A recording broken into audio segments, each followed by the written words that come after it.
Greetings! In this video I'll be painting an Assault Intercessor of the Charnel Guard, but the first chunk of the footage was corrupted, so that's fun. This chapter was requested by a viewer, so I hope you enjoy my approach. Anyway, this chapter has had only one visual reference that I know of, and it's a Fellblade. So I've had to make up the scheme myself. I decided to use black for the majority of the armour, like on the tank, but I've used Wordbearer's red for the arms to differentiate it a bit from other paint jobs I've done recently. I've remade the armorial seen on the door and 3D printed that onto a pauldron. Some information about that's in the video description. Otherwise, like usual, I primed the model black, and I used Abaddon black to clean up some spots where I went too light with the primer. And remember, I used Wordbearer's red for the arms. Now onto the remaining footage. Thankfully I only lost that first little chunk. The leather details were the first bit I worked on here, starting with Rhinox hide to block in the belt and the pouches. Then Skrag brown, followed by Deathclaw brown, to highlight and add some scratches and cuts along the surface.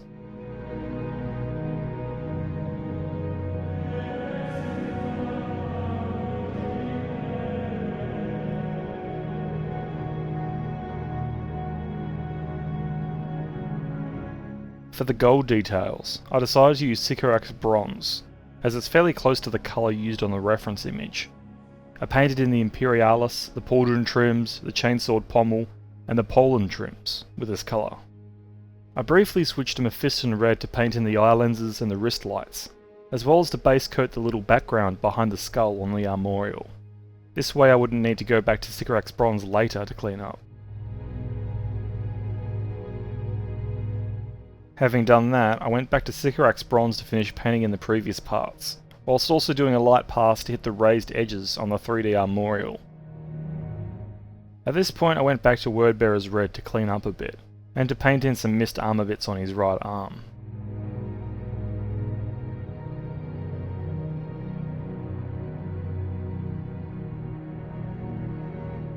Now back to the lenses, with Evil Sunz Scarlet to brighten them up, avoiding the edges. Wild Rider red was next, aiming towards the middle of the face or on the upper side of the wrist lights.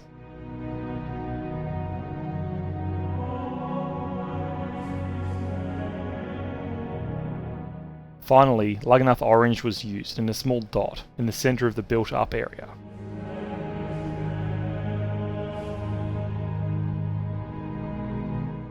Going back to the armorial, I used some Wraithbone to carefully paint in that little skull in the middle.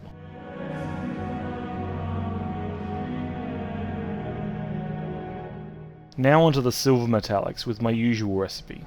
I used Iron Warriors to base coat the metallic details, this being the gun chassis, chainsaw details like the teeth and the motor section, as well as any details around the armour and the power pack.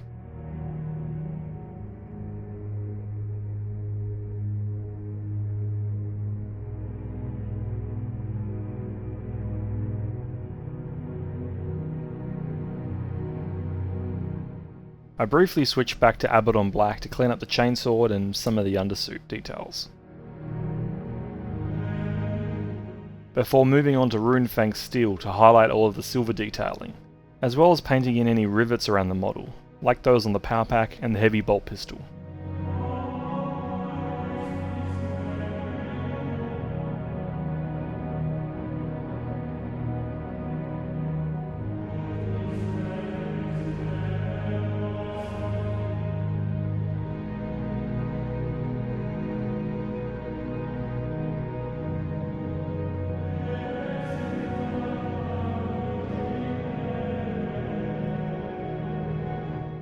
Next, to prepare for decals, I applied some gloss varnish over the right pauldron and the left fold. I applied a close support tactical marking off camera, and some text on the fold. Onto weathering now, starting with Squig orange for the red armour. I've been trying to get different tones of red armour for different chapters, and I think this orangey colour works really well as a highlight. I went pretty rough this time, focusing on battle damage over pristine edge highlights.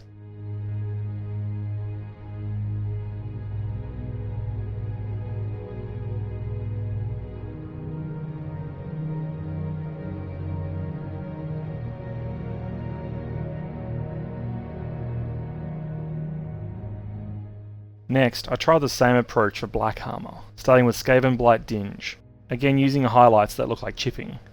But I later decided to try dry brushing a bit of the highlights on, as the paint started to dry on the brush. I wouldn't recommend doing this with a nice brush.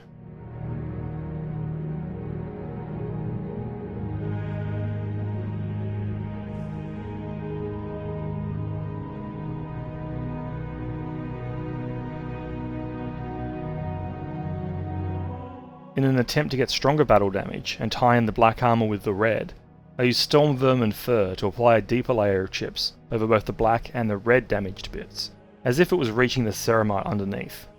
This was applied only over the biggest chips that I did with the previous coats.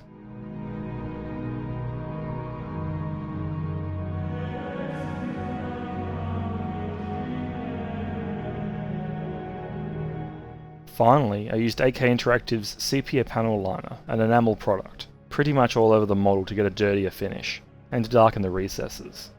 This came out nicer than I thought it would, adding a nice dusty feeling to the black armour.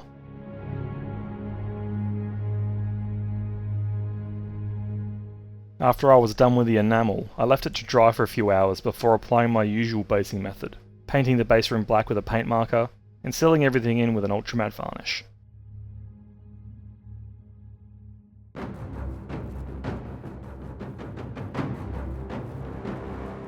And here we have it, an Assault Intercessor from the Charnel Guard Chapter. I'm really happy with this one.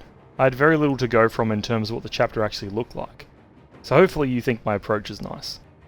But now that I think about it, there may have actually been a text description of what a typical Marine looks like, but I only found the Fellblade reference by itself, so yeah.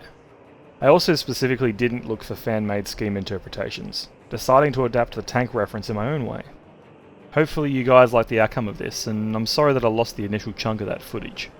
I record in a format that requires converting to edit, and I assume the corruption occurred in the process where I converted it, but by the time I'd realised, the original footage had already been removed, so yeah, not great. But hopefully I should be able to catch this in the future before it happens again, especially now I know it can fail without telling me.